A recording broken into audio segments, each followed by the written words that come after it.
Bem-vindos à quarta temporada do MPCcast, o podcast oficial do Ministério Público de Contas do Estado de Minas Gerais. Transparência, controle, gestão pública em debate, informação que faz a diferença.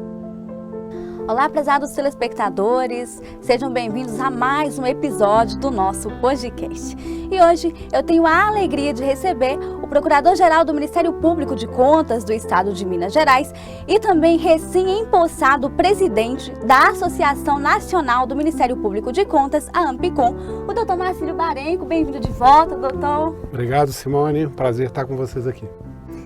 E hoje, justamente, o nosso tema é a Associação Nacional do Ministério Público de Contas. O doutor que foi recém-empossado semana passada. Doutor, primeiramente, parabéns, pela posse.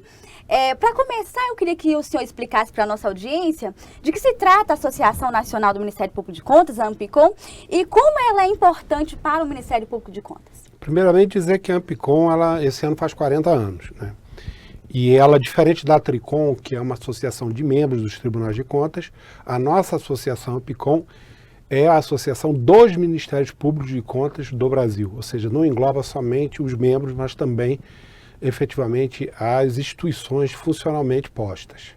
Então, nesse sentido, é que a gente congrega há mais de 40 anos os esforços para aumento cada vez mais da capacidade, capilaridade e, sobretudo, com a ideia de congregação de esforços associativos para melhor divulgação e alavanque da carreira. Certo. O senhor citou aí, que a AMPICOM comemora 40 anos neste ano agora de 2025. E ao longo dessas 4 décadas, o senhor que está aí à frente, assumindo agora a presidência, o que o senhor enumera como principais conquistas e também os principais desafios que ainda persistem? Nós temos, na verdade, a ideia de consolidação da carreira típica de Estado. Se a gente se reportar a AMPICOM há 30 anos atrás, a gente verifica que em alguns Estados membros, no Distrito Federal e também em alguns tribunais de contas dos municípios e do município, por vezes não havia o membro do representante do Ministério Público de Contas funcionando. A primeira vez em que a gente é citado oficialmente como representante de um órgão ministerial nos tribunais de contas foi no decreto 1.116.000 de 1892, ou seja, depois da Constituição, a primeira Constituição republicana, que a propósito fez aniversário ontem, então, de promulgação. Então, a história dos membros do Ministério Público, ela se encontra consolidada em mais de um século e, sobretudo, depois da Constituição de 88. Então, é nesse sentido que a gente vem firmando a ideia de carreira típica de Estado, mas não só isso. Nós temos que ter em mente que os grandes desafios que ainda perpassam é o alcance da autonomia orçamentária, financeira e administrativa, porque o Supremo Tribunal Federal já decidiu que a autonomia funcional e a independência funcional são devidas aos membros do Ministério Público de Contas. Então, é nesse sentido, a base da fixação da carreira típica, em que não tinha uma abrangência nacional, mesmo depois da Constituição de 88, e, sobretudo, o desafio da autonomia orçamentária, financeira e administrativa. Certo, doutor. Como o senhor falou, o MPC ele é essencial para o controle externo. Como que a AMPICOM tem trabalhado nesse sentido para garantir essa fiscalização aí, por meio dos Ministérios Públicos de Contas? Primeiro que a gente tem que ver que estamos numa virada da idade contemporânea em que a gente tem que se adaptar à realidade das instituições. Então, se a gente pegar por base a função típica remota, era de fiscal da lei, de custos leves, ou seja, você pega o processo para exame de conformidade de contas públicas, funciona no processo administrativo que tramita junto aos tribunais de contas, dar um parecer conclusivo acerca do direito ou do mérito propriamente dito. Isso já ultrapassou dentro dessa ideia de idade contemporânea, ou seja, a gente tem que reforçar cada vez mais a necessidade de protagonismo, seja em atividades típicas de investigação, e o Supremo Tribunal Federal já reconheceu a nosso poder requisitório para fins de investigação preparatória às ações dos tribunais de contas, mas também a ideia de que a gente pode ter atividades específicas com a finalidade de efetividade de políticas públicas, não só através do próprio Tribunal de Contas, mas também por ações próprias. Então, a gente fixa a ideia de coordenadorias dentro da AMPICOM, né, com especialidade do idoso, do deficiente físico, do meio ambiente e sustentabilidade, e assim a gente consegue capilaridade para influenciar na formação dessas políticas públicas de uma maneira correta, dentro da legalidade, economicidade, publicidade, atendendo o interesse público relevante. Perfeito, doutor Marcílio. E algo que o senhor citou, que é bem interessante, é justamente a questão da autonomia, né? E como que a Ampicom tem lutado, né, nessa defesa da autonomia do MPC, autonomia administrativa e funcional do MPC? Por que essa autonomia é importante, eu queria saber, e também o que falta para ela se concretizar?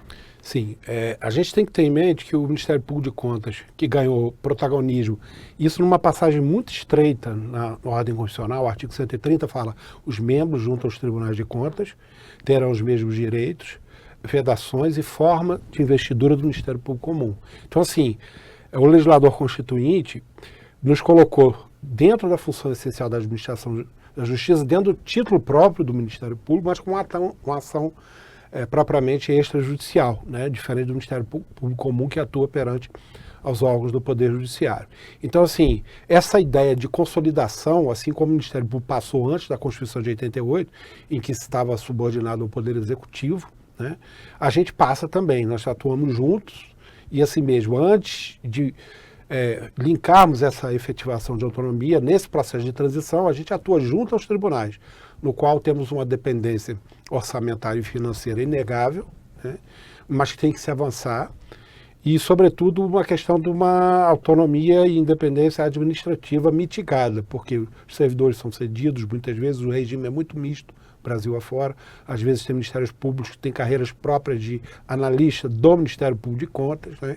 Então, assim, cada ente, cada unidade de federação tem uma ação propriamente dita. Então, eu acho que o grande desafio nisso tudo é a gente nos colocar dentro do regime de transição e, sobretudo, alcançar um patamar de melhoria da produção legislativa, constitucional, que nos coloca no cenário enquanto Ministério Público. Acho que esse é o maior desafio nosso hoje, porque a gente entrega a outros tribunais e ao próprio Supremo a acabar interpretando quais são os nossos limites de atuação, e a gente entrega um terceiro que o faça, que não o Poder Legislativo, né? E a gente sabe que a criação de regras dentro do sistema constitucional brasileiro é o Poder Legislativo que fixa. Então a gente tem que devolver ao Poder Legislativo, devolver ao Congresso Nacional a oportunidade de regulamentar situações que nos levem a uma plenitude e ainda num curto espaço de tempo, para que a gente possa, sobretudo, atuar cada vez mais de forma independente, né? Não que não o façamos, mas acredito que com autonomia plena isso fica mais caracterizada, sobretudo, porque não há subordinação. E nesse caso, mesmo não havendo subordinação, nós dependemos de um aporte orçamentário e financeiro dos tribunais para que possa viabilizar o nosso trabalho. Essa dependência, ela precisa ser aos poucos superada através de um devido processo legislativo. Perfeito, doutor Marcílio. E como presidente recém-impostado, eu queria que o senhor deixasse uma mensagem para os nossos telespectadores e também já prosseguir com as considerações finais.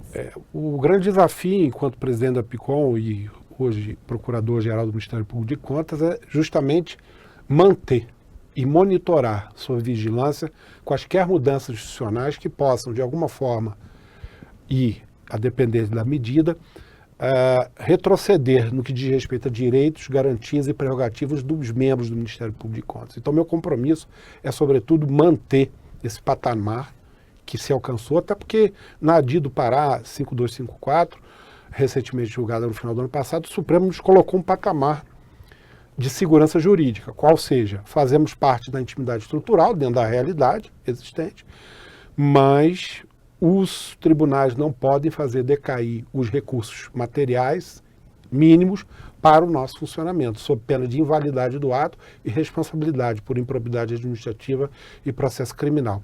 Então, assim, nós temos uma garantia por interpretação constitucional, né? Mas, sobretudo, essa vigilância que vai se manter, e é o meu grande compromisso com a categoria. Perfeito. Muito obrigada, doutor Marcílio. Acabamos de ouvir o Procurador-Geral do Ministério Público de Contas do Estado de Minas Gerais e presidente recém-impostado da Associação Nacional do Ministério Público de Contas, o doutor Marcílio Barenco. Por hoje é só. Nos vemos no próximo episódio. Este e outros episódios estão disponíveis no Spotify e em nosso canal no YouTube. Para acompanhar tudo o que acontece no Parquê de Contas Mineiro, acesse nosso site mpc.mg.gov.br. Também siga-nos em nossas redes sociais. Acesse, ouça, participe. Ministério Público de Contas do Estado de Minas Gerais. Integridade, transparência, efetividade.